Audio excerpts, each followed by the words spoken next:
Hello, everybody. Leticia here, and welcome to another exciting edition of my weekly Money Matters webinars.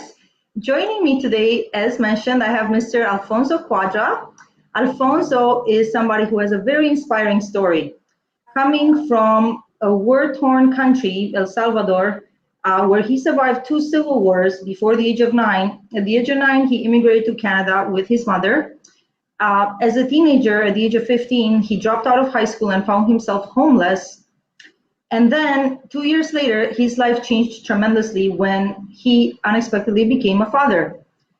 And at that point in time, Alfonso decided that it was time for him to turn his life around, and he really did everything in his power to change the direction of his life. And he did so in a tremendous way.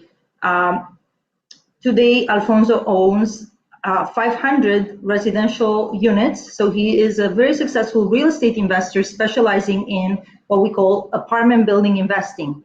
So thank you very much, Alfonso, first of all, for joining us today. Welcome to the show. Gracias.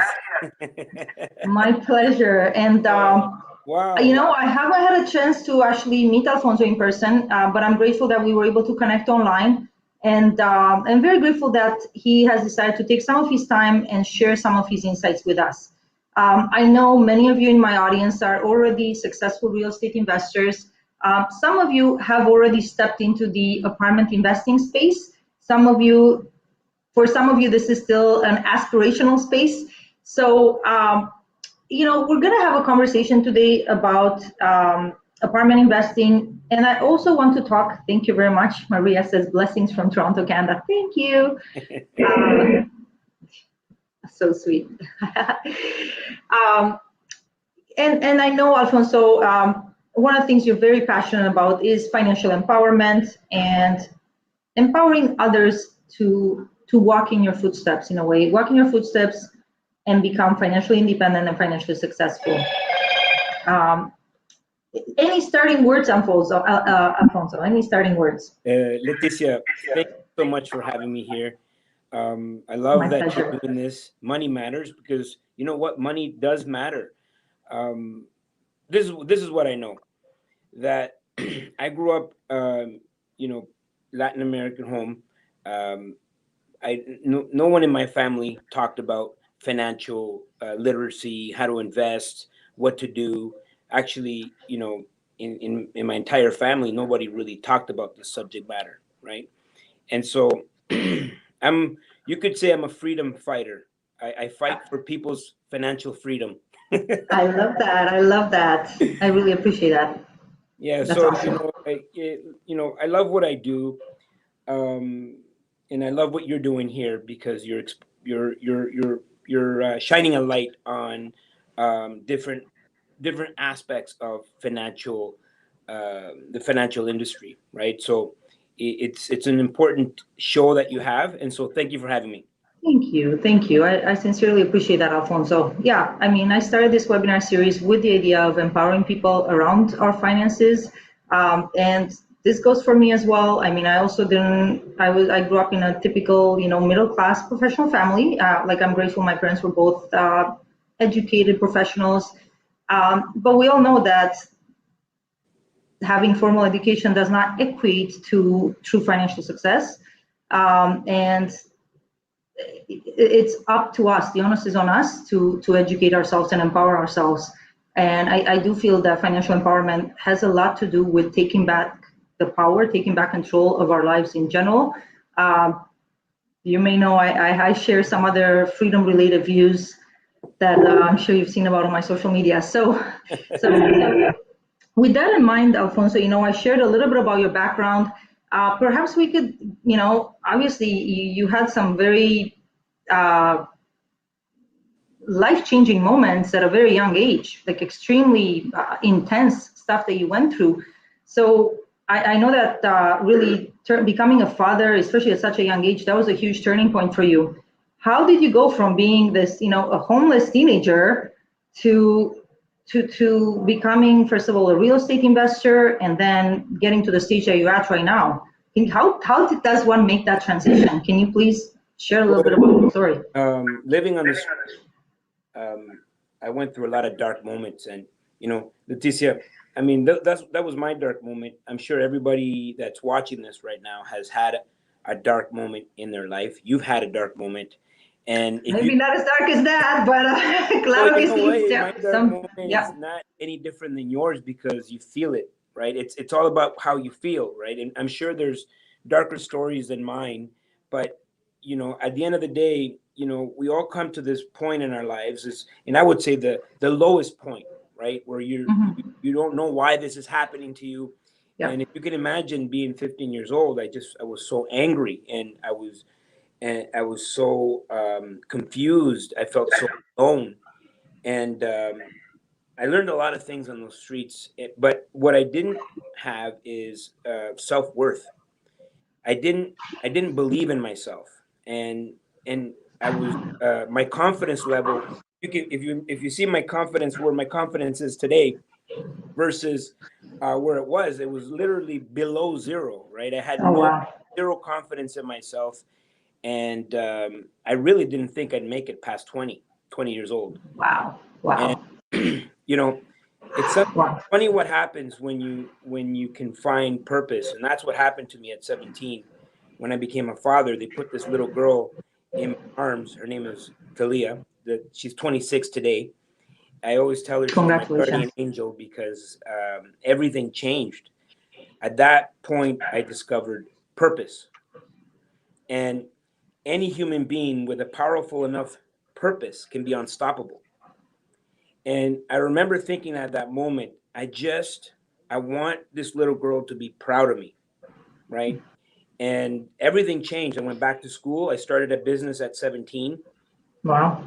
Uh, it was a clothing business that I started out of my locker in high school, That's pretty and cool.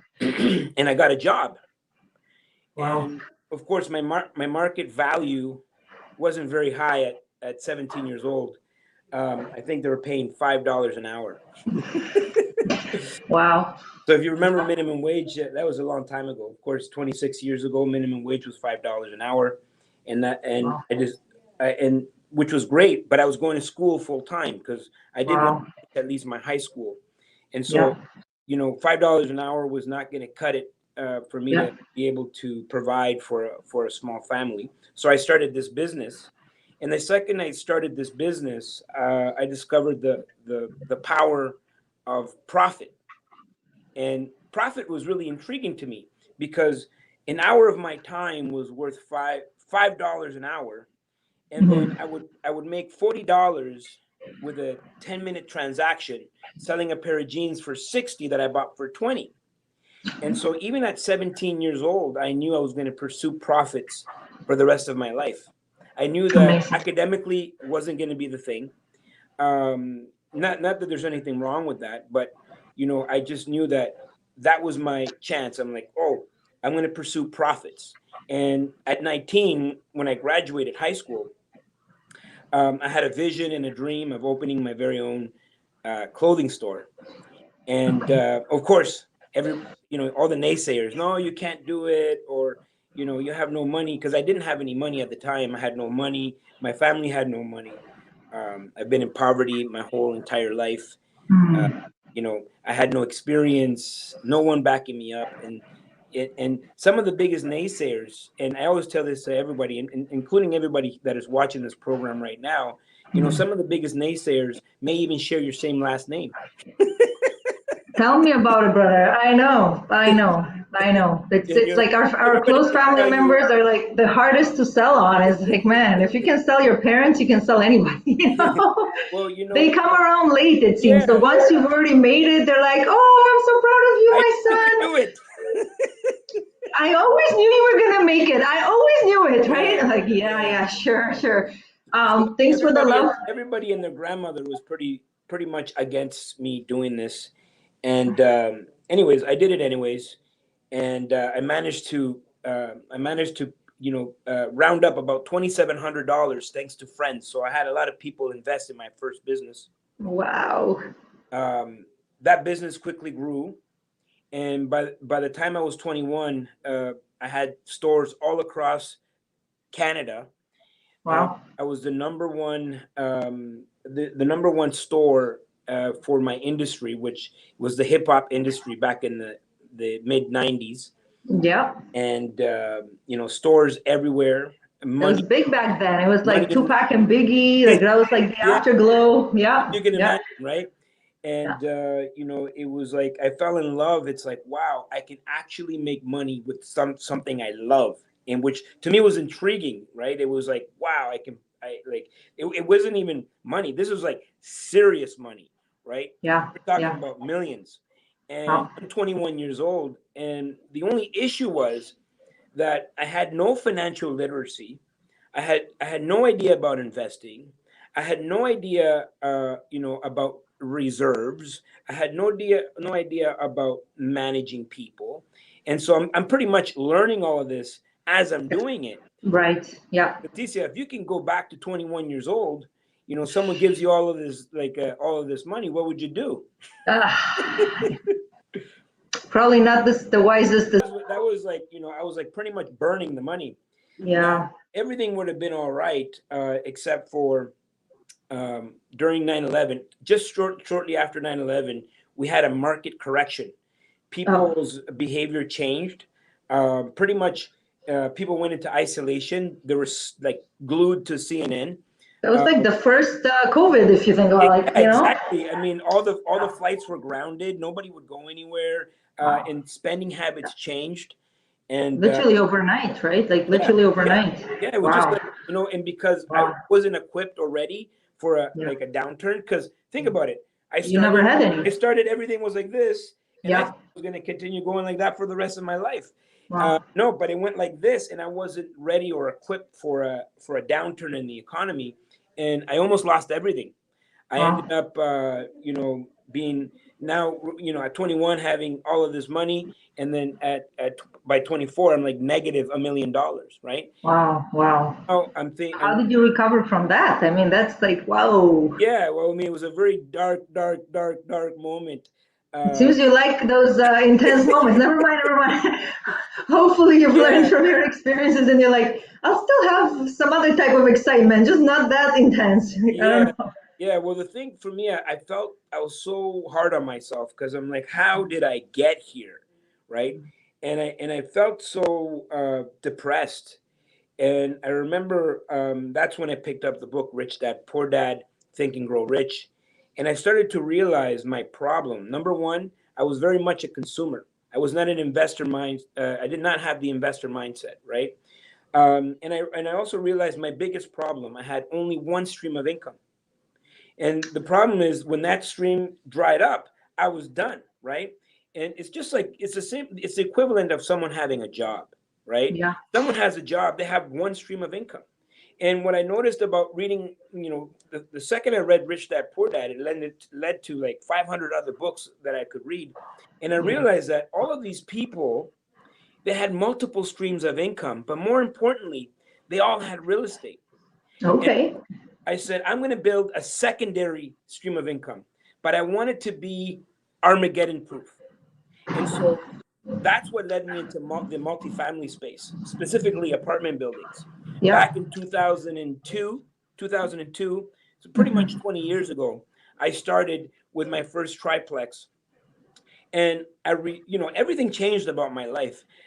I looked at everything, and I asked myself, what is the return on investment on that car, on this purchase, on that shirt?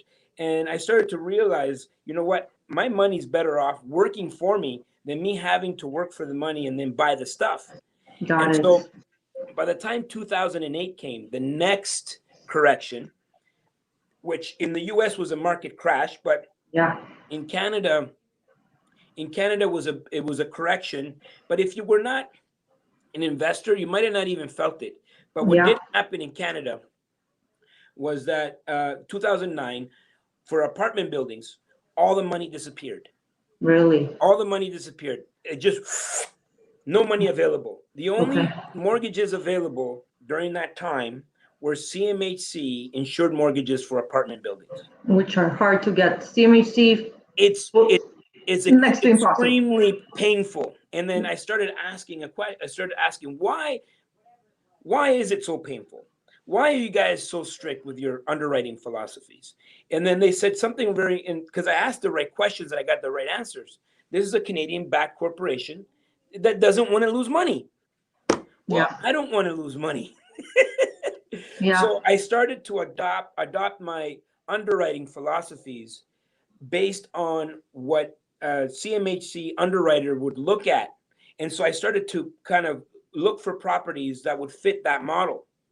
And ever since then, I've been able to buy apartment buildings all across Canada. A lot of my mortgages are CMHC insured mortgages. Awesome. I love what I do. And anyways, I'm sure that was a longer story than you were looking for. That's an amazing story, Alfonso. And I just want to back up a couple of steps here for people who may be watching us from other areas. CMHC is a Canadian government-owned corporation, and they essentially insure mortgages against defaults. And they do insure commercial mortgages as well. So multi-unit residential buildings are considered commercial real estate, and CMHC, they have very strict criteria about what they will insure. And maybe we could get into that a little bit. But yeah, in the US, there are similar government corporations that will insure mortgages. I forget their names now, but we're both, Alfonso and I are Canadians. So with that said, Alfonso, so what fascinates me though is that when you got into real estate investing, you went straight into the apartment space, or like, so how did you get that at such a young age? I mean, Rich Dad Poor Dad doesn't quite talk about that. So did you have somebody else kind of guide you in that direction? Because in my experience, most real estate investors start by either buying a condo or a house, but you went like, go big or go home. You know, you're like, we're starting with the I actually read Rich Dad Poor Dad a few times. Okay. Because I really wanted to understand it. And it's so funny, Leticia, you have, I think it's over 20 million copies sold of this book, right? And in that book, it talks about how your personal house is not an asset. It's not an asset. But somehow everybody skips that part. They're like, it doesn't apply to me, right? And they go to what's easy. So they buy their family home. For the most part, most people that will be their first real estate purchase, their principal residence. So what I realized was at 21, I bought my first property, right? So we're talking about 23 years ago. And so I bought my first house for myself because I made that same mistake. And then when I read that book, after, I was liquidating everything, I realized that, real estate is good because, after I sold everything, the Rolexes, the this, the that, the other thing, I realized that the house gained value.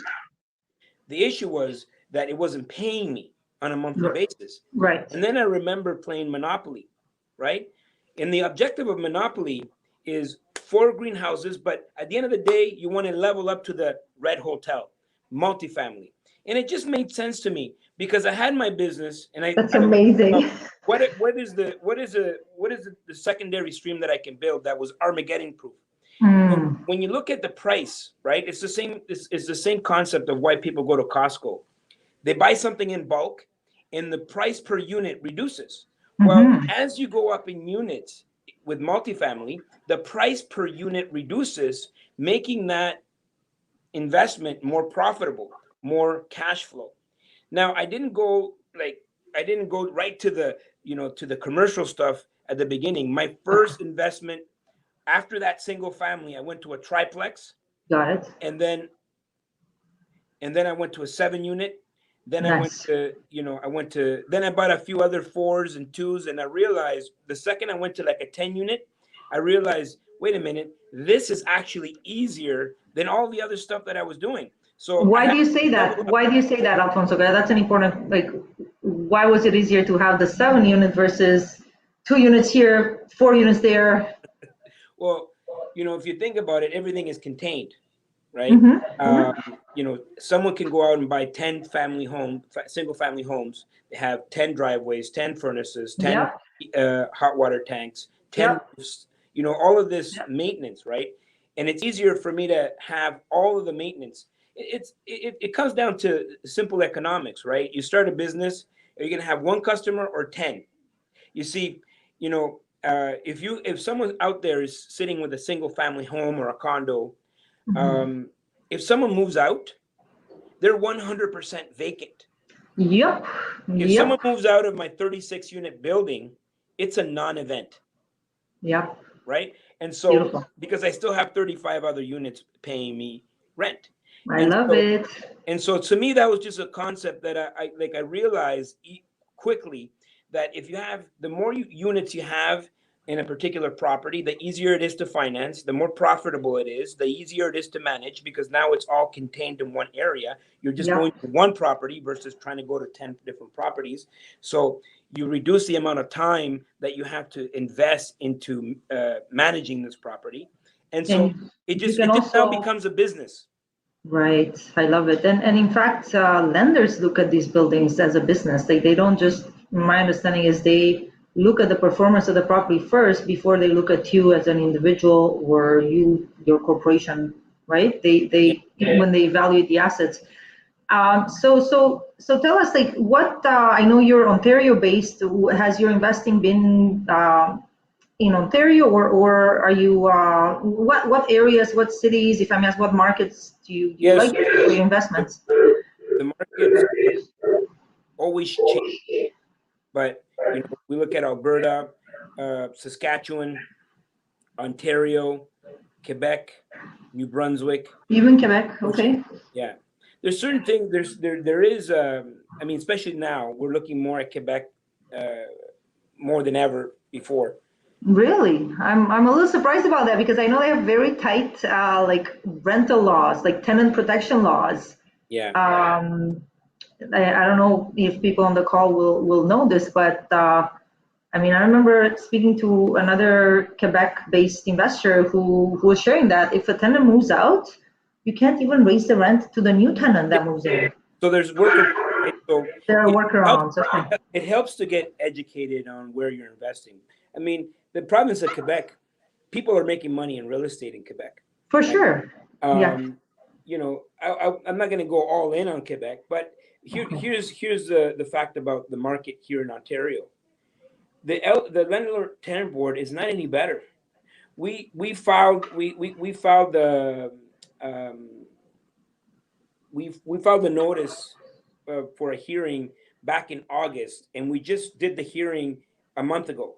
I can't imagine things. I mean, they were slow to begin with, and now with the CV situation, I can't imagine it's gotten any better. Exactly. So you can't. It's not like Ontario, landlord tenant board is any better than the Quebec.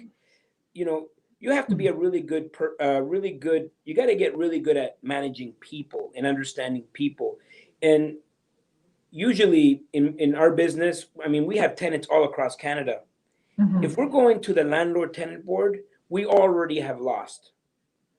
And so I find that it's easier to deal with whatever the issues are directly with the person.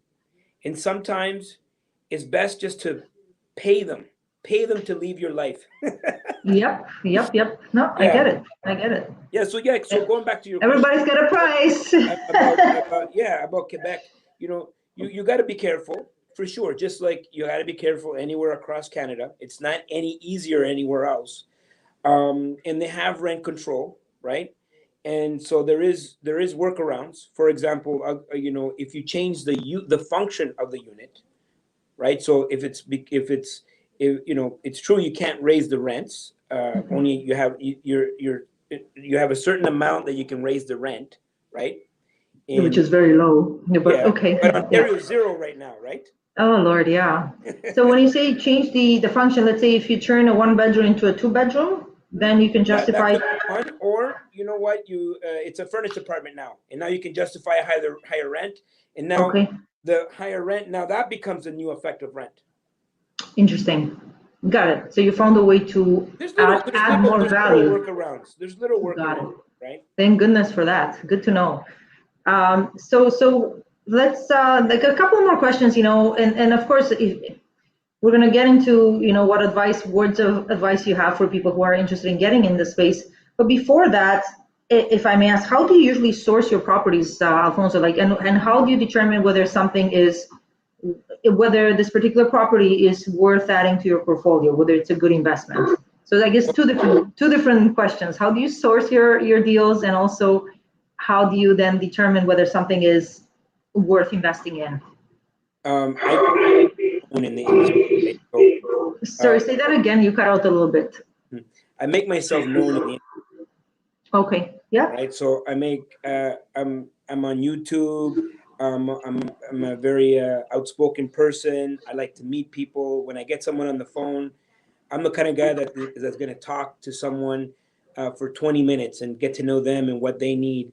Realtors, property managers, accountants, lawyers, to see if there's any opportunity. And I'm always going to plant seeds everywhere I go. Is there, if there's a deal that is 20 units plus, let me know. I'll take a look at it. Right.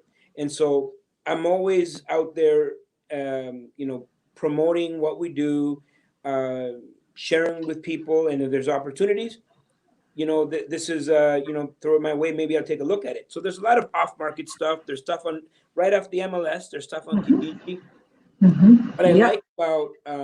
What I like about the multi-family space, and the higher the units you go, the more sophisticated the buyers become, and the sellers, and the more logic and reason at that level, right? And so what and also emotional decisions, right? I mean, exactly. When you're looking to buy somebody's family home that they lived in for the past 20 years, they may not have any flexibility regarding their price, because this is like their baby. Exactly. But when you're dealing with business people, investors, hopefully they're going to be more reasonable, even when it comes to negotiations. Because, like, listen, I run the numbers, like, right? Yeah. And for me, I look for purpose built, right? Okay. Yeah. So going back, how do I make a decision?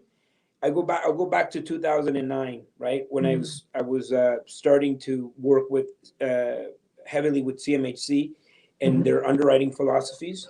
And I pretty much adopt that that's my business model, right? Again, I'm building an Armageddon-proof business that is bulletproof.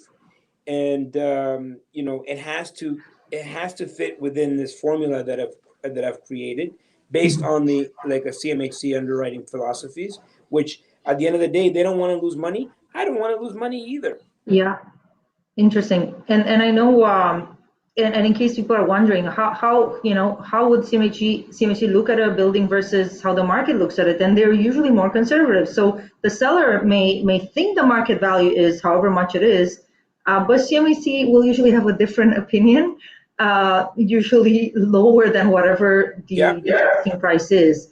And then when you run your numbers, if you run them in a conservative way, you're more likely going to be, okay, yeah, I definitely don't want to overpay.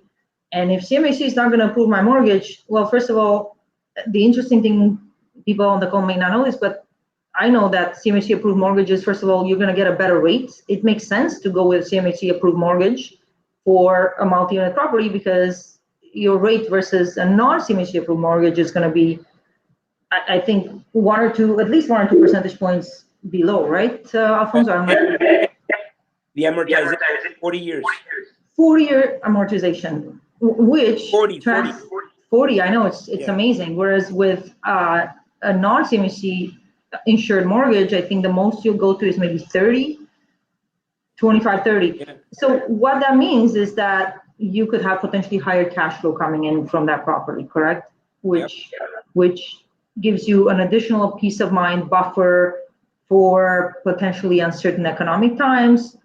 Maybe, and I'm actually surprised that you mentioned the Alberta market, because we know Alberta has an oil and gas based economy, like resource economy, and I think even before the pandemic, they were affected by the fluctuations in the price of oil and gas. I'm not an expert at this, but I think they were not going through the best year ever, and then COVID hit. So it's kind of counterintuitive that you'd be looking at that market, and yet are you still currently investing, for example?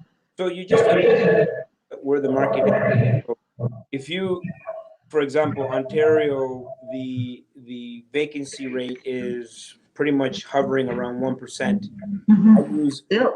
I use 5. Okay. Okay, so Okay. when I go to Alberta, for let's look at Saskatchewan, the Okay. entire province of Saskatchewan.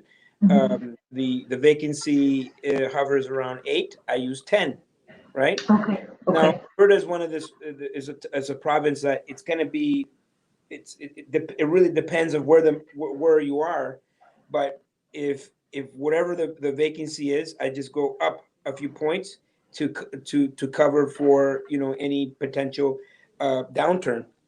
But eventually things turn around as long as you're not in a market that is dependent on the oil, right? Okay. There's markets around Edmonton, Edmonton is a government town. Uh, Yeah. you have schools, you have hospitals, you have a lot of other industries. So you don't want to go to a one horse town, right? Town. Like one industry I and got it. that industry is gone. Like We're not going to name any cities because there may be people that are still open to those cities. And, yeah, if you really know your market, probably you can make money even there. But I get what you're saying. You like to be in an area that has some diversification of industry. Government towns are always good because, well, for as far as we know, the government ain't going nowhere anytime soon. So, in fact, they seem to be gaining power. Never mind. Moving on. I did have a few other questions prepared. Let me just let me see if anything else comes to mind. If you're, well, I was going to ask if you're considering what other markets you may be considering, if any, if that's yeah. I know there's two things that I'm going to be entering the U.S. in a very big way. Okay. Right now, I'm at a point in my career where I need to be looking at 100 units plus. Wow. My 5-year goal is to get to 7,500 doors, right? Wow. And a lot of people ask me like why do you need that? The answer is I don't need it. I don't have to work at another day in my life. But from where I came from, I think I deserve it I owe it to myself to see how far I can go, right? That's And beautiful. that's the goal that excites me, right? And that's what I'm going after. And so the only way I can get there is 100 plus units at a time, Wow. Okay. and the only place where that type of with that type of inventory is the US. And so Okay. I'm entering the US. Okay. And something that we talked about, Yeah. I believe in Latin America. I believe that people's behavior is changing. People no longer have to be close to where they work to make a decent living. And Yeah. so that opens up the entire world. Now, Yeah. you still want to be a plane ride away. So I Yeah. think, Caribbean, Mexico, Central America, all of these places are going to develop, and you're going to have They hubs where are. They you'll are have big time people developing. from Canada and the US and all over the world.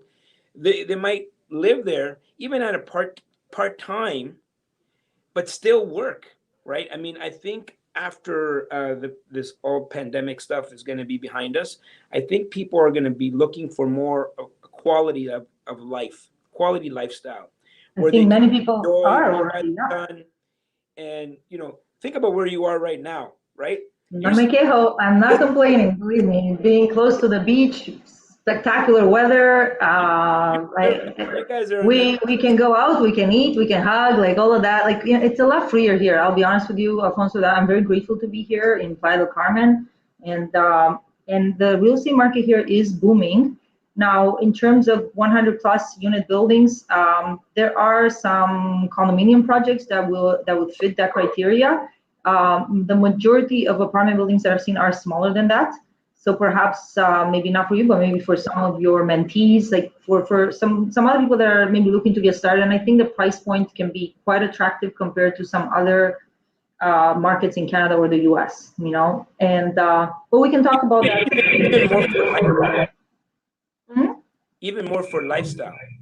Oh, absolutely. I mean, definitely. One of my other mentors says you should invest in a city and a market that you like to travel to. So even if you're not necessarily going to live here full time, but definitely, like even before I moved here, because I have been living in Playa for a little while now. But I used to come here, and I almost never wanted to leave. I would come here, and just I love the place so much. So there may be other cities like that for you. I mean, I would be very happy if Well, I have get in touch. questions for you. Wonderful, wonderful. Yeah, we'll have a follow-up call. We spoke about how you fund your deals. I was going to ask you if you work with partners, especially when we're talking about like some of these larger buildings. How do you fund your deals? That's a big question for anybody who is even entering the multi-unit space. Like, oh my God, we're talking. I gotta have millions of. How do I make that happen? Yeah, so funding the deals, right? So the very first party that I go for funding is always going to be the seller. I love that. Yeah, absolutely. ¿Por qué no? I've been actually multiple shows. I've done multiple shows. People have looked at me somewhat as a vendor take back whisperer. Amazing, amazing. I love it. Yeah. I've been I think fortunate in understanding the concept of seller financing, but not only the concept, understanding all of the benefits to the seller, right? And I'm very good in communicating those benefits. Let's just face it, we live in Canada. People don't want to pay taxes. Yep. And usually sellers, if they bought a property a long time ago and they've been holding on to that property for a very long time, especially an apartment building, there's Yep. going to be hundreds and hundreds of thousands of dollars in Capital gains. Yeah. And so, I'm very good at pointing that out to people, right? And if they could do a deal with me, and I can, and obviously we're gonna look at the market that we're in. Of course, not every market at this point would be favorable for, but at the end of the day, if I can have the time and explain to the seller, like, look, if you do this deal with me, you can actually defer hundreds of thousands of dollars of potential capital gains, and I can pay you money like the bank, where Yep. at the end of it, that will offset some of those gains, those taxes that you have to pay, paying minimal taxes. I mean, who wouldn't want to do that, right? And so that's the first party that I go to. The second, a lot of people talk about buying real estate with no money. This is something that we hear a lot. That doesn't really exist. The money has to come from somewhere, and so it can come from a private source. So there's a lot of RSP money that I work with, Nice. private money, cash money that I work with, and I'm usually always looking for closing costs and down payments, right? Okay. And so So you source that through private money, and is that in the form of a loan typically? Like yeah. So RSP loan, Yeah. Private money, second mortgages, things like that. And I structure the deals. I'm really good at determining what is the best structure for each deal. So some deals I may do it with joint venture partners, and some deals I may go in at 100% on my own, figuring out how to fund it. Using other people's money, just none of my own, right? So it At this really point. it, it Yeah. really just depends on the deal. A lot of the times, these bigger deals, I like working with joint venture partners. Got it. And would you have like multiple joint venture partners on a deal? Probably, right? It Or really, I'm not a fan of that. I'd okay. rather work with, I'd rather work with people that are just like, a few people. But I know Okay. that as I'm leveling up to 100 unit plus, I may have to, be more Yeah. open to having multiple people on a deal.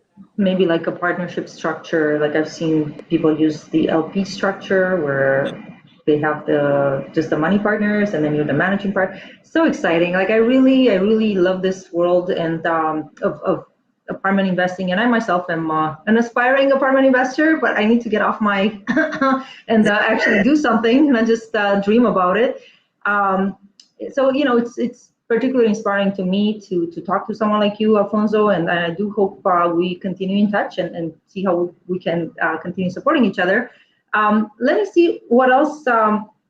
You've already told us about your goals and about your property. Well, I mean, I did have a question about how, if at all, the CV situation has affected your own portfolio and and perhaps some of your purchasing decisions, both in this past year and also kind of looking towards the future. Has there been any effect at all when it comes to the apartment buildings world? Well, we were scared back. Okay, I think everybody was for like a week. No, just kidding. We didn't know what was going to happen, right? Yeah. Another key criteria for me is that I'm kind of very conservative when it comes to the investments. I stick to medium rents, right? I don't have like I don't look for luxury apartments. I don't want low income, but just in the middle, working class, secondary markets, tertiary markets. Okay. And the rent, my average rent across Canada is like $1,200, right? Yeah. And so very affordable. Almost everybody can afford that. Yeah. Definitely like a family. Yeah. So we didn't have April 1st, and we were all like, whoop, we didn't know what was going to happen. But April 1st came, and we were all right. I mean, we collected about 98%. That's amazing. Some markets struggled a little bit, but we were able to fix things here and there, and some of the strategies had to change, and depending on the markets. There were some markets that were dependent on students, and so we couldn't pursue that anymore. We had to like shift gears, and on my YouTube channel. So my life was in 2019 was on stages all across North America, right? Wow. I was traveling, inspiring people, changing people's lives, teaching people about real estate on stages all across North America. And then March 13th came, and boom, everything stopped. Oh man, And that, so that must have been that must be heartbreaking, because if you're somebody who loves to share, and all of a sudden you're like being told, nope, you can't do it no. So now you're doing it online. I shifted to YouTube, and I just had to get it out, and I started doing these videos. And back in March 23rd. So for March 13th, I knew, I don't care what anybody was going to tell me. I knew this was with us for a very long time. Right?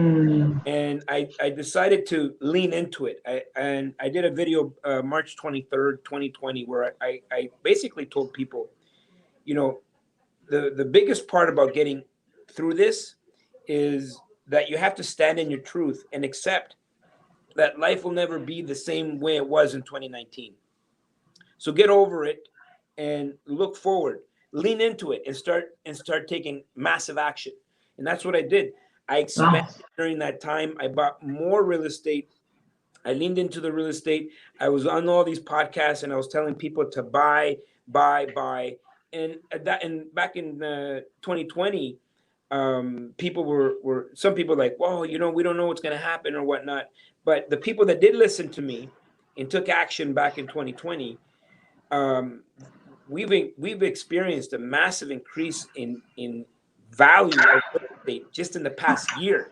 Yeah. So if you listen to me back in 2020, and you bought real estate, that piece of real estate you bought back in 2020 has probably increased in value. Amazing. Thanks for sharing that. And that's very inspiring. So instead of allowing yourself to be paralyzed by fear or kind of disambulated, what's the word? You're like, no, I'm gonna stick to my plans. I'm gonna keep on moving forward, and you've essentially adjusted how you do things. You were no longer able to speak on stages, where now you're speaking on YouTube, you're speaking on social media. Tell us the name of your YouTube channel. Will people be able to find you just by your name? Out there on the screen. They can go they just go type in on YouTube Alfonso Cuadra. I have about 500 videos. Wow. Amazing. I Yeah. leaned into it, and all of my videos there. So guys, if you're watching this on YouTube, do us both a favor, follow Alfonso, and also, what is it? Follow, is that the word? No, subscribe to Alfonso's channel and also subscribe to mine because I don't have as many subscribers I'm as gonna you. be I'm a not even subscriber. close. I'm gonna be a subscriber. Okay, I appreciate that. Thank you, Alfonso. And you know what? I'm looking to improve my video quality and all that. Gonna happen. I'm gonna do it, you know, No, you know one what? step at a time. You think about this. Like we have a. This is a you're broadcasting right now to the world. You're in Mexico, and I am in Ottawa, Canada, right now. Mhm. 20 years ago, this wasn't even possible unless you were some sort of big conglomerate news station, Right. right? Yeah. Think about the power that we all have at our fingertips. And if we can just use everything that we have, you would realize that anything is possible. I mean, that's what we learned here during COVID. Unfortunately, yes, some people, have obviously suffered, dark times. But at the end of it, I think we're all going to realize this was a very important time in history where Mhm. we were forced to change and adopt technology and not be afraid of it and actually lean into it to make the lifestyle that we want possible. Now people can Absolutely. work from home. We can have a conversation. You're in Mexico. I'm in Canada. You When see, we so moved to close. Canada, when we moved to Canada, we used to call back in the 80s, we used to call my abuelita.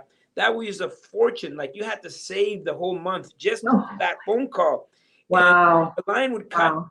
Actually, only one of our neighbors had a phone, so we had to call a neighbor, and that neighbor would go down the street to get my grandmother and bring her to the house, and then she can get on the phone, and then we would be screaming.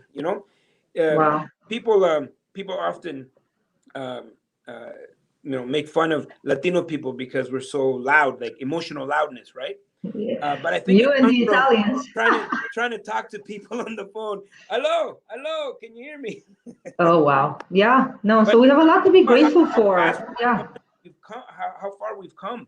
Yeah. Yep. It's Yeah. incredible. I agree. I agree, Alfonso. And then honestly, like as much as perhaps at least initially many people did not welcome these changes and it felt like they were being pushed on us, and to some extent, like, for sure they were. Uh, but I mean, on the plus side, there are now all these people that are literally able to be location independent, do their work online, and live a lifestyle maybe closer to their desired lifestyle. Whereas in the past, they were literally like an office slave. You know, they had to show up, they had to check in at this time. Handcuff. Right. Exactly. Yeah, exactly.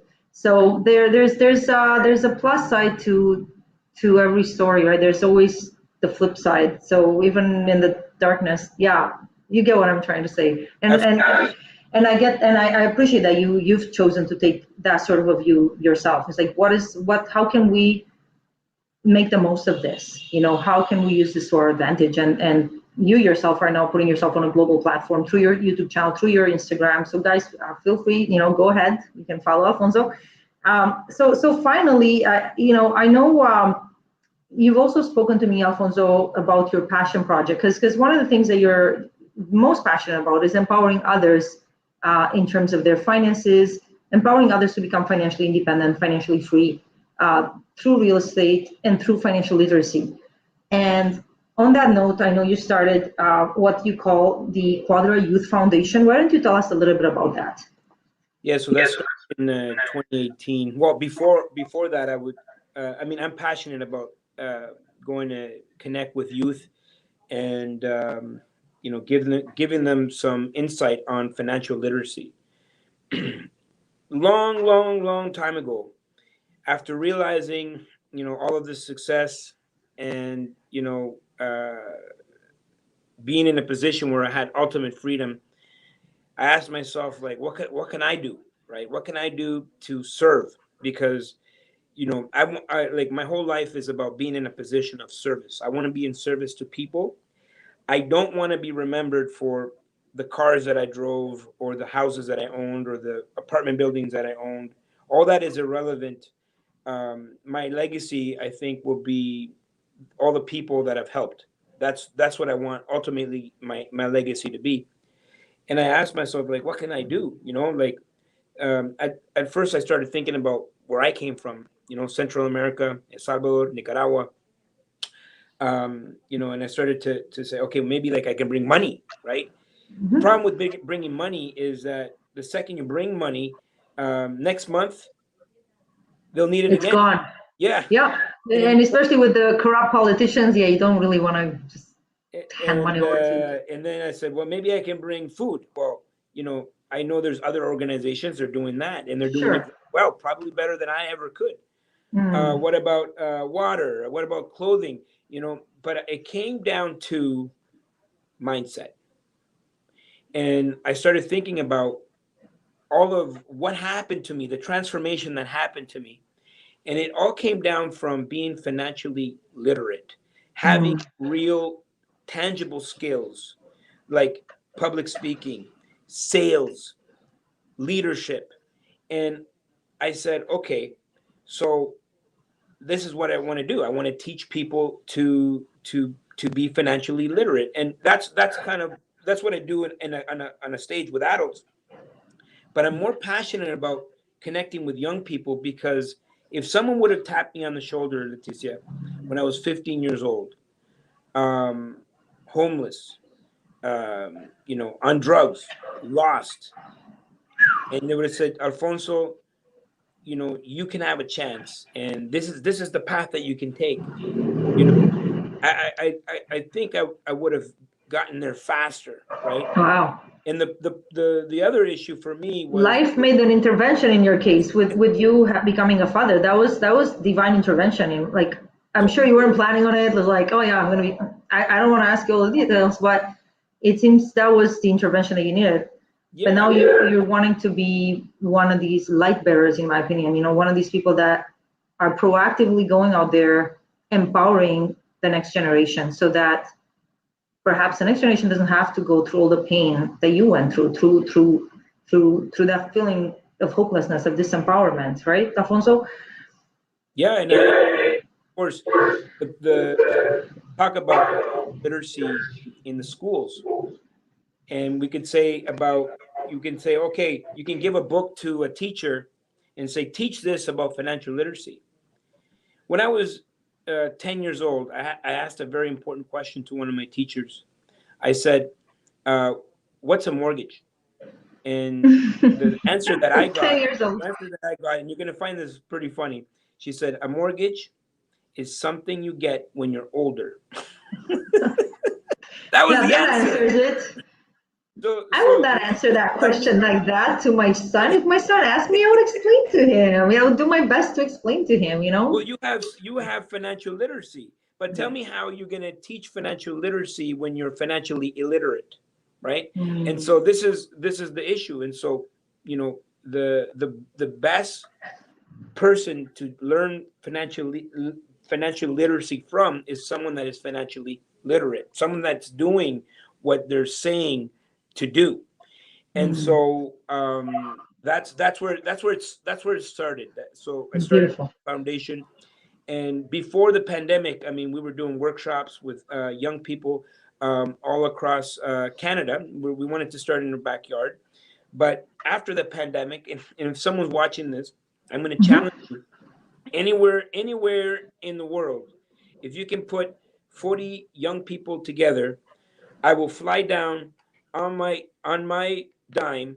We will, with my team, we will put together a workshop for young people, and no charge to any young person. It's free for them to participate. And that's the challenge that I'll put. If you can put together 40 young people, we will literally Okay. fly down and deliver the program. And What are the age uh, ranges, Alfonso, that this program would 12, apply 12 to for? 17. 12 to Okay, 17. wonderful. Good to 12 know. to, Well, my moving only into concern would be, sorry, moving into Lauren, but COVID, we're doing it online, right? oh, okay. So that Yeah, was my question. So yeah, are you able to deliver this online? Because right yeah. now, as you know, like here in Mexico, for example, public schools are still officially closed. Daycares Sure, are open, but that's a sure. younger age group. So that's, I mean, they're all online. So let's talk about this later. And I mean, it's amazing. Do you actually speak Spanish? Because I mean, you grew up in Canada from a very young age. Yeah, definitely. So the program right now, It's in English. it's a one. We have a 1 day program and we have a 2 day program. Okay. And right now we had to shift gears to do it online. And so what I discovered when I did it, when we started, so we did one earlier in November, and then we have one planned for May. But what we discovered was that we can actually impact more young people globally, right? So for now, the program is in English, Mm-hmm. but the vision is to have it in multiple languages. Amazing, amazing. Well, and Alfonso, I mean, I think the adults listening in might be feeling a little left out, because I feel that obviously the youth needs it to get a good starting life, but I feel like a lot of adults could also benefit from the sort of program you put together. So maybe I love that's something else to think about. Huh? Sorry, go ahead. I love the adults, but if the young people today are our future leaders, right?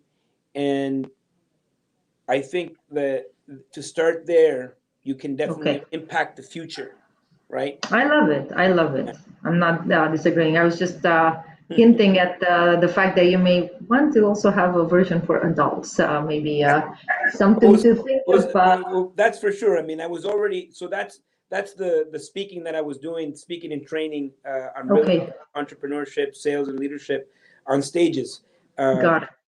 during before COVID.